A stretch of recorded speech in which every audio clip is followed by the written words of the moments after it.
শেহজাদের এত সাহস কিভাবে হলো? সে আমার ব্যাংক লুট করে। আমাকে ছেড়ে দাও না। ব্যাংক লুট করার কারণে মন্ত্রী এবার শেহজাদ চৌধুরীকে পুলিশের হাতে তুলে দিবে। আর এই সুযোগটাকে কাজে লাগিয়ে রিশাদ গোলামকে শেহজাদ চৌধুরী বানিয়ে শেহজাদ চৌধুরীর সমস্ত কিছু লুটিয়ে নেওয়ার প্ল্যান করবে।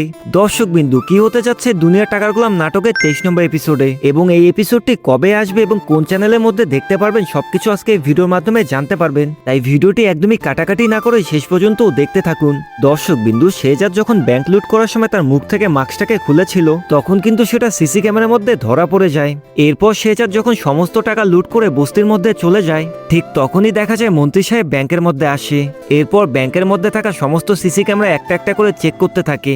হঠাৎ করেই মন্ত্রী দেখতে পায় একটা ক্যামেরার মধ্যে দেখা যাচ্ছে ছেলেটা মাস্ক খুলতেছে। আর মাস্ক খোলার সাথে সাথে মন্ত্রী বুঝতে পারে এটা আসলে শেহজাদ চৌধুরী। যেহেতু তিনি একজন মন্ত্রী, তার একটা ফোনে বস্তির মধ্যে অনেকগুলো পুলিশ চলে যায়। এদিকে দেখা যায় বস্তির মধ্যে শেহজাদ চৌধুরী একজনকে করে ডাকতেছে আর তার হাতে একটা করে বান্ডেল তুলে দিচ্ছে। ঠিক ওই সময় সেখানে পুলিশ চলে আসে আর শেহজাদ চৌধুরীকে ঘিরে ফেলে। দিকে দেখা যায় শেহজাদ চৌধুরীর যে বডিগার্ড গুলো আছে তারাও কিন্তু পুলিশের দিকে বন্দুক তাক করে ধরে। তখন সেখানে থাকা একটা পুলিশ শেহজাদ চৌধুরীকে বলে, আইন নিজের হাতে তুলে নিবেন না। আপনি যে ব্যাংক লুট করেছেন তার সমস্ত প্রমাণ আমাদের কাছে আছে, তাই খুব ভালো হবে আপনি যদি নিজে থেকে স্যালেন্ডার করেন। তখনই দেখা যায় শেহজাদ চৌধুরী হাত নাড়িয়ে সবাইকে বন্দুকগুলোকে নামাতে বলে। এরপর পুলিশ শেহজাদ চৌধুরীর হাতে হাত করা পরিয়ে তাকে জেলের মধ্যে নিয়ে যায়। গল্পের মতো তখনই ঘুরে যায় যখন রিশাদ জানতে পারে শেহজাদ চৌধুরী জেলের মধ্যে। তখনই রিশাদের মাথায় একটা প্ল্যান চলে আসে। যেহেতু রিশাদের কাছে গোলাম ছিল আর এই সুযোগটাকে রিশাদ কাজে লাগায়। এরপর রিশাদ বাসার মধ্যে যায় গোলামের সাথে কথা বলার জন্য, কিন্তু বাসার মধ্যে ঢোকার সাথে সাথেই দেখতে পায় ঋতু গোলামের সাথে বসে আছে। ঋতু গোলামকে বলে, গোলাম তোমার কি সবকিছু মনে পড়েছে? তুমি যে আমাকে বিয়ে করেছিলে, আমাকে ম্যাডাম বলে বলে ডাকতে, তোমার কি কোনো কিছুই মনে নেই? আর তখনই সেখানে রিশাদ ঢুকে পড়ে আর ঋতুকে বলে, দেখ ওর হয়তোবা সবকিছু মনে পড়তে আরো কিছুদিন সময় লাগবে। ঋতু তুই বাইরে যা, ওর সাথে আমার কিছু কথা আছে। আর তখনই ঋতু সেখান থেকে চলে যায়। এরপর দেখা যায় রিশাদ গোলামকে বলতেছে, তোমাকে আমি বাড়ি গাড়ি টাকা পয়সা সবকিছু দিব, কিন্তু তোমাকে আমার কিছু কাজ করে দিতে হবে। টাকার কথা শোনা মাত্রই গোলাম রিশাদকে বলে, সত্যি সত্যি কি আমাকে অনেকগুলো টাকা দিবেন বস? উত্তরে রিশাদ বলে, হ্যাঁ আমি তোমাকে অনেকগুলো টাকা দিব। এরপর গোলাম রিশাদকে বলে, তাহলে ওস্তাদ আপনি একদমই টেনশন করবেন না, আপনি যেভাবে বলবেন আমি ওইভাবেই কইরা দিমু। আর তখনই দেখা যায় রিশাদ গোলামকে গাড়ির মধ্যে তুলে কোথায় যেন নিয়ে যাচ্ছে। এরপর দেখা যায় রিশাদ মির্জা কাকে জানি ফোন করতেছে। আর তখনই আমরা দেখতে পারি এই ফোনটা আর কাউকে নয়, দাউদ খানকে করেছিল। আর দাউদ খানকে রিশাদ বলে, আমার কাছে একটা প্ল্যান আছে, আপনি ভিডিও কলের মধ্যে আসুন, আপনাকে আমি দেখাচ্ছি। ভিডিওর মধ্যে দাউদ খান যখনই গোলামকে দেখতে পায় তখনই তো মাথা নষ্ট হয়ে যায়। দাউদ খান রিশাদকে বলে, তোমার সাথে শেহজাদ চৌধুরী কি করতেছে? তখনই রিশাদ বলে, এটা শেহজাদ চৌধুরী না, এটা হলো গোলাম। এটা শোনার সাথে সাথে দাউদ খান অনেক বেশি অবাক হয়ে যায়। এরপর রিশাদকে বলে, ও যদি আবার সব স্মৃতি হারিয়ে ফেলে তাহলে লকার নাম্বার 92 খোঁজ আমরা কিভাবে পাবো?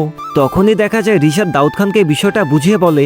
রিশাদ দাউদ খানকে বলে, আপনি যে শেহজাদ চৌধুরীকে এটা মনে করতেছেন, এটা আসলে সেই শেহজাদ চৌধুরী না, এর নাম হচ্ছে গোলাম, এ গ্রাম থেকে এসেছে, একে দেখতে হুবহু শেহজাদ চৌধুরীর মতো লাগে। তখনই দাউদ খান রিশাদকে বলে, তাহলে তাড়াতাড়ি করে ওকে নিয়ে আমার আড্ডার মধ্যে চলে আসো। এরপর গোলাম আর রিশাদ দাউদ খানের আড্ডাখানার মধ্যে চলে যায়। দাউদ খানের বাড়ি দেখার সাথে সাথে গোলাম অনেক বেশি অবাক হয়ে যায়, কেননা এত সুন্দর আর এত বড় বাড়ি গোলাম কখনোই চোখে দেখেনি।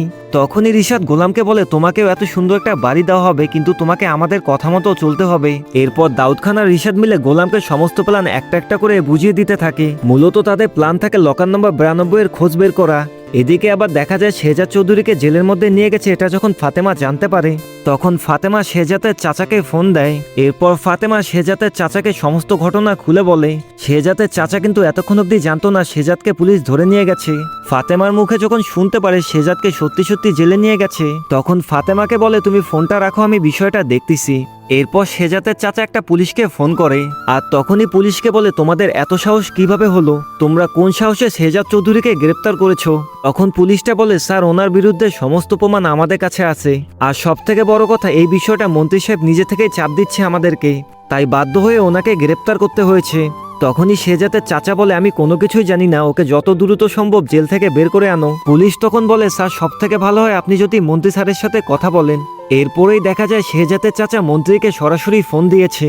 মন্ত্রী যখন দেখতে পারে শেহজাদের চাচা তাকে ফোন করেছে তখন ফোনটাকে রিসিভ করে। এরপরে মন্ত্রী শেহজাদের চাচাকে বলে, বলেন কি কারণে আমাকে ফোন করেছেন? এরপর শেহজাদের চাচা মন্ত্রীকে বলে, আপনি কি কারণে শেহজাদকে পুলিশের হাতে তুলে দিয়েছেন? এরপর মন্ত্রী সাহেব বলে, ও আমার ব্যাংক লুট করেছে এবং সবার সামনে আমাকে অপমান করেছে, তখন শেহজাদের চাচা বলে আপনি জানেন আমি চাইলে কি কি করতে পারি। আপনার এই মন্ত্রিত্ব পদ বাতিল করতে আমার 1 মিনিটের বেশি সময় লাগবে না, তাই ভালো হবে তাড়াতাড়ি বিষয়টাকে সমাধান করে নিন। তখন মন্ত্রী সাহেব বলে আমি বিষয়টা সমাধান করে নিব, কিন্তু আমার একটা শর্ত আছে। শেহজাদের চাচা উত্তরে বলে কি শর্ত? তখন মন্ত্রী বলে সবার সামনে শেহজাদ আমাকে অপমান করেছিল, এখন সবার সামনেই আমাকে আবার সরি বলতে হবে, তাহলেই আমি শেহজাদকে জেল থেকে বের করব। তখন শেহজাদের চাচা মন্ত্রীকে বলে আপনি খুব ভালো করেই জানেন শেহজাদ কেমন, সে কখনোই আপনাকে সরি বলবে না। মন্ত্রী তখন বলে দেখেন আমি কিন্তু সমাধান করতে চাচ্ছি, বাকিটা আপনার উপর, আপনি তাড়াতাড়ি করে শেহজাদের সাথে কথা বলেন। একটু পরেই দেখা যায় শেহজাদের চাচা শেহজাদ চৌধুরীর সাথে দেখা করার জন্য থানার মধ্যে চলে গেছে। শেহজাদ তখন তার চাচাকে বলে আমাকে তাড়াতাড়ি এখান থেকে বের করেন, আমি ওই মন্ত্রীকে শেষ করে ফেলবো। এটা শুনে শেহজাদের চাচা বলে সব বিষয়ে মাথা গরম করতে নেই বাবা, তোমাকে আগে এখান থেকে বের করি। এটা শুনে শেহজাদ বলে তাহলে আমাকে কি করতে হবে? তখন শেহজাদের চাচা শেহজাদকে বলে তোমাকে ছোট করে একটা সরি বলতে হবে মন্ত্রীকে। এটা শোনার সাথে সাথেই শেহজাদ বলে আমি শেহজাদ চৌধুরী কখনো কারো কাছে মাথা নত করব না। যে মন্ত্রীর কারণে একটা মেয়ে সুসাইড করেছে, যে মন্ত্রীর কারণে হাজার হাজার মানুষের টাকা লুটপাট হয়েছে, সেই মন্ত্রীকে আমি কখনোই সরি বলবো না। তখন শেহজাদের চাচা বলে তুমি শুধু মন্ত্রীকে একটা সরি বলো, তারপরে মন্ত্রী কি অবস্থা করি সেটা তুমি দেখো। অনেকভাবে শেহজাদকে বোঝানোর পর শেহজাদ রাজি হয়। তারপর থানার মধ্যে মন্ত্রী সাহেব চলে আসে। এরপর মন্ত্রী সাহেব শেহজাদকে বলে তাড়াতাড়ি করে আমাকে সরি বলো, তাহলেই তোমার সমস্ত ভেজাল আমি ক্লিয়ার করে দিচ্ছি। যেহেতু শেহজাদ চৌধুরী আপাতত কোনো কিছুই করা ছিল না, যার কারণে বাধ্য হয়ে শেহজাদ মন্ত্রীকে সরি বলে। সরি বলার পরেও মন্ত্রী সাহেব ইচ্ছা করে বলে আমি শুনতে পারিনি, আবার বলো। এটা শোনার সাথে সাথেই শেহজাদ অনেক রেগে যায়, কিন্তু শেহজাদের চাচা তাকে থামিয়ে দেয়। এরপরে দেখা যায় শেহজাদ তাকে আবার সরি বলতিছে। তখনই মন্ত্রী সাহেব পুলিশকে বলে ওকে ছেড়ে দাও। শেহজাদ জেল থেকে বের হওয়ার পরে বলে আপনাকে আমি এত সহজে ছেড়ে দিব না, শুধু দেখতে থাকেন আপনার সাথে আমি কি কি করি। দর্শক বিন্দু, তাহলে কি শেহজাদ চৌধুরী মন্ত্রীর এই অপমানের বদলা নিবে? এদিকে তো আবার দেখা যায় রিশাদ দাউদ খানের সাথে হাত মিলিয়ে সমস্ত পরিকল্পনা করা শেষ। গোলামকে এমনভাবে ট্রেনিং দিয়েছে, গোলামকে দেখতে হুবহু শেহজাদ খানের মতোই লাগতেছে। গোলামের কথাবার্তা থেকে শুরু করে কোনো কিছু দেখে বোঝার বুদ্ধি নেই যে এটা গোলাম। এরপরেই দেখা যায় গোলাম লকার নাম্বার 92 এর ডকুমেন্ট খোঁজ করার জন্য বেরিয়ে পড়ে। প্রথমত গোলাম শেহজাদের বাড়ির মধ্যে যায়, কিন্তু যখন গোলাম শেহজাদ চৌধুরী মাকে দেখতে পারে তখন তো গোলামের মাথা ঘুরে যায়, কেননা শেহজাদ চৌধুরী মাকে দেখার সাথে সাথেই গোলামের পুরনো দিনের কথা মনে পড়ে যায়। গোলামের মনে পড়ে যায় এই মহিলা আর কেউ নয়, এটা গোলামের নিজেরই মা। শেহজাদের মা গোলামকে দেখার সাথে সাথে তারও কিছু একটা সন্দেহ হয়, যতই হোক না কেন তিনিও একজন মা। যাই হোক, গোলাম খুব ভালোভাবেই বুঝতে পারে শেহজাদ চৌধুরী আর কেউ না, তার নিজের যমজ ভাই। তখনই আমরা পুরনো দিনের কিছু ঘটনা দেখতে পারি, কিভাবে গোলাম হারিয়ে গিয়েছিল এবং গোলামের সাথে কি কি ঘটনা ঘটেছিল। তো বন্ধুরা, গোলাম তো জেনেই গেল শেহজাদ চৌধুরী তার নিজের ভাই। এখন কি সে রিশাদ আর দাউদ খানের কথা মতো শেহজাদ চৌধুরী ক্ষতি করবে, নাকি শেহজাদের মাকে সমস্ত ঘটনা খুলে বলবে? আপনাদের কি মনে হয় অবশ্যই সেটা কমেন্টের মাধ্যমে আমাদেরকে জানাবেন। এদিকে আবার দেখা যায় শেহজাদ চৌধুরী জেল থেকে বের হয়ে বাসার মধ্যে ফিরতিছে। তাহলে কি শেহজাদ চৌধুরী আর গোলামের মুখোমুখি দেখা হবে? সবকিছুই আমরা আগামীর পর্বে জানতে পারবো। আর 23 নম্বর এপিসোডটি আগামী শনিবার তাদের অফিসিয়াল ইউটিউব চ্যানেলে আপলোড করা হবে, তাই একটু ধৈর্য সহকারে অপেক্ষা করতে থাকুন। আর একটা জিনিস আপনাদেরকে ক্লিয়ার করে দেই, আপনারা এতক্ষণ যে গল্পটা শুনলেন সেটার জন্য চ্যানেলটি অবশ্যই সাবস্ক্রাইব করে পাশে থাকা বেল বাটনটি বাজিয়ে দিবেন।